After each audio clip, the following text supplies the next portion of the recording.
Что хрустит, блядь?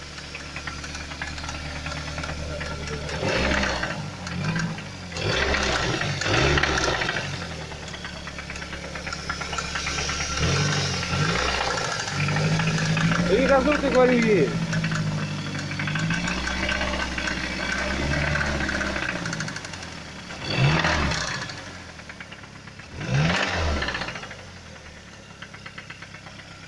Куда, короче, такая беда у нас?